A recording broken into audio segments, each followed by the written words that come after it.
हरियाणा की नायब सरकार फ्लोर टेस्ट में पास, ध्वनिमत से हासिल किया विश्वास मत। जेजेपी विधायकों ने नहीं लिया वोटिंग में हिस्सा। हरियाणा के पूर्व सीएम मनोहर लाल ने एमएलए पद से इस्तीफा दिया, करनाल से उपचुनाव लड़ सकते हैं सीएम नायब। जेजेपी अध्यक्ष दुष्यंत चौटाला का बड़ा बयान, कहा लोकसभा के लिए हमने मांगी थी सिर्फ 2 सीटें, जनता तय करती है फायदा नुकसान। विश्वास मत प्रस्ताव पर हुड्डा ने उठाए सवाल, कहा अचानक क्यों बुलाया गया सत्र। मनोहर लाल का जवाब, गवर्नर ने दी है इजाजत। नाराजगी की खबरों को हरियाणा के अनिल विज ने किया खारिज, कहा बीजेपी का भक्त हूं, पहले से ज्यादा पार्टी के लिए करूंगा काम। भोजपुरी स्टार पवन सिंह ने चुनाव लड़ने का किया ऐलान, कहा मां और जनता से किया वादा पूरा करूंगा। दिल्ली को केंद्र सरकार की बड़ी सौगात, कैबिनेट बैठक में दिल्ली मेट्रो के 2 नए कॉरिडोर को मिली मंजूरी। केंद्रीय मंत्री अनुराग ठाकुर ने कहा पहला कॉरिडोर लाजपत नगर से साकेत तो दूसरा इंद्रलोक से इंद्रप्रस्थ कॉरिडोर होगा। महाराष्ट्र की शिंदे सरकार का बड़ा फैसला, अहमदनगर जिले का बदला गया नाम, 7 रेलवे स्टेशनों के नाम भी बदले। केंद्रीय एजेंसियों पर ममता बनर्जी ने हमला बोला, वोट के लिए लोगों को धमकाने का आरोप लगाया, कहा बीजेपी के इशारे पर लोगों को धमकाती है एजेंसी। उत्तराखंड यूसीसी बिल पर राष्ट्रपति की मुहर, उत्तराखंड में जल्द लागू होगा यूसीसी कानून, 7 फरवरी को विधानसभा में लगी थी मुहर।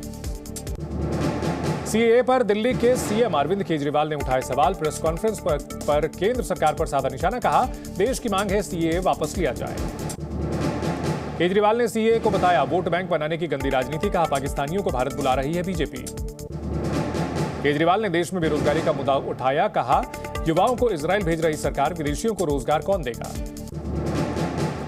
सीएए को लेकर बीजेपी का केजरीवाल ममता पर वार, बीजेपी बोली झूठ न फैलाएं केजरीवाल, विपक्ष बंद करे झूठ का व्यापार, सीएए से नहीं जाएगी किसी की नागरिकता। केजरीवाल के बयान पर बीजेपी ने किया पलटवार, हिंदू सिख बौद्ध लोगों की भावनाओं को ठेस पहुंचाने का आरोप लगाया।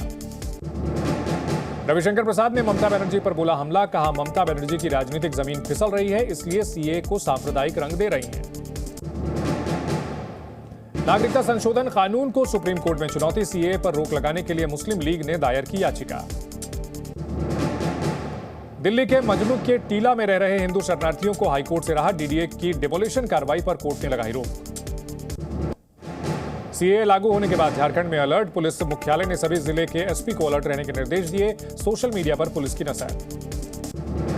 स्टेट बैंक ने सुप्रीम कोर्ट में इलेक्टोरल बॉन्ड से जुड़े डेटा की जानकारी दी, लिस्ट में बॉन्ड खरीदार, राशि और बॉन्ड भुनाने वाली पार्टी का नाम शामिल। एसबीआई ने अदालत को बताया 22,217 बॉन्ड खरीदे गए, 22,030 बॉन्ड भुनाए गए, 187 बॉन्ड पीएम रिलीफ फंड में जमा। माफिया मुख्तार अंसारी को एमपी मिले कोर्ट से बड़ा झटका, अवैध हथियार मामले में उम्र कैद की सजा, 2 लाख का जुर्माना। पीएम मोदी ने 3 सेमीकंडक्टर प्लांट का किया शिलान्यास, देश को समर्पित किए 1.25 लाख करोड़ के project. India's ticket chips for विकसित भारत कार्यक्रम में शामिल हुए पीएम, वीडियो कॉन्फ्रेंसिंग के जरिए पीएम मोदी ने संबोधित किया। आज बीजेपी जारी कर सकती है उम्मीदवारों की दूसरी लिस्ट, बीजेपी आज करीब 100 उम्मीदवारों के नाम का ऐलान कर सकती है। महाराष्ट्र, कर्नाटक, आंध्र प्रदेश सहित कई राज्यों में उम्मीदवारों की घोषणा कर सकती है बीजेपी। आंध्र प्रदेश में टीडीपी से गठबंधन के बाद बीजेपी 6 सीटों पर उम्मीदवार घोषित करेगी। बिहार में 24 घंटे में साफ हो जाएगी एनडीए गठबंधन में सीट बंटवारे की तस्वीर, प्रभारी विनोद तावड़े बोले सब कुछ ठीक है, नहीं है कोई घमासान। बिहार में इंडिया गठबंधन में दरार, कांग्रेस का 15 सीटों पर दावा, आरजेडी ने कांग्रेस से पूछा दावेदारी का आधार, कांग्रेस बोली न्याय यात्रा से पार्टी मजबूत हुई। दिल्ली को सीएम अरविंद केजरीवाल की सौगात, 3 लेन फ्लाईओवर का किया उद्घाटन। मथुरा में राधारमन जी के दरबार में पहुंची सांसद हेमा मालिनी, जीत के लिए दुआ मांगी। महाराष्ट्र से भी कांग्रेस को लगा बड़ा झटका, कांग्रेस के वरिष्ठ नेता पद्माकर वल्लवी बीजेपी में शामिल हुए। कल बीजेपी में शामिल हो सकती है कैप्टन अमरिंदर सिंह की पत्नी परनीत कौर, पटियाला से कांग्रेस सांसद हैं परनीत कौर। एमपी की बीजेपी नेता इमरती देवी का बड़ा बयान, कहा जब से कांग्रेस छोड़ा है मिल रही है हार, कांग्रेस में थी तो मुझे जीत मिलती थी। चुनाव आयुक्तों की नियुक्ति का मामला सुप्रीम कोर्ट पहुंचा, नियुक्ति पर 15 मार्च को सुप्रीम कोर्ट में होगी सुनवाई। सुरक्षाकर्मी को चकमा देकर तौकीर रजा फरार, दिल्ली में मौलाना तौकीर रजा की तलाश कर रही पुलिस, तौकीर को भगोड़ा घोषित कर सकता है कोर्ट।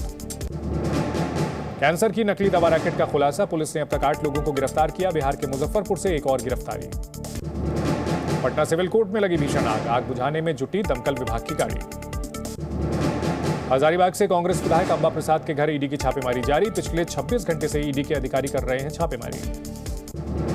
राजस्थान के दौसा में एसीबी की छापेमारी, आय से अधिक संपत्ति के मामले में जिला अस्पताल के पीएमओ के ठिकाने पर रेड।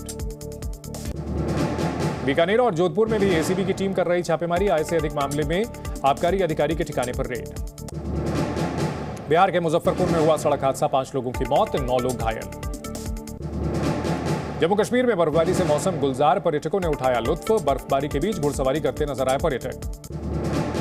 जयपुर में सफाई कर्मचारियों की हड़ताल का दूसरा दिन, शहर से सफाई न होने से कई जगह कचरे का ढेर लगा। रविचंद्रन अश्विन ने रोहित शर्मा की तारीफ की, कहा मतलबी दुनिया में रोहित जैसा इंसान मिलना मुश्किल, मां की तबीयत खराब होने पर तुरंत घर भेजा। चीन के होबोई में भीषण धमाका, रेस्टोरेंट के भीतर ब्लास्ट से एक की मौत, घटना में 20 से ज्यादा लोग घायल हुए। चीन के रेस्टोरेंट में गैस रिसाव के कारण हुआ धमाका, आसपास की इमारतों को भी पहुंचा नुकसान, चारों तरफ मलबा फैला। स्लोवाकिया में यूक्रेन के समर्थन में प्रदर्शन, सरकार के खिलाफ नारेबाजी, सरकार पर रूस का साथ देने का आरोप। गाजा में मिस्र की सेना ने भेजी मदद, एयर ड्रॉप करके राहत सामग्री भेजी गई। सेंट्रल यूक्रेन में रूस ने दागी मिसाइल, 2 रिहायशी इमारतों को बनाया निशाना, 3 लोगों की मौत, करीब 38 लोग घायल।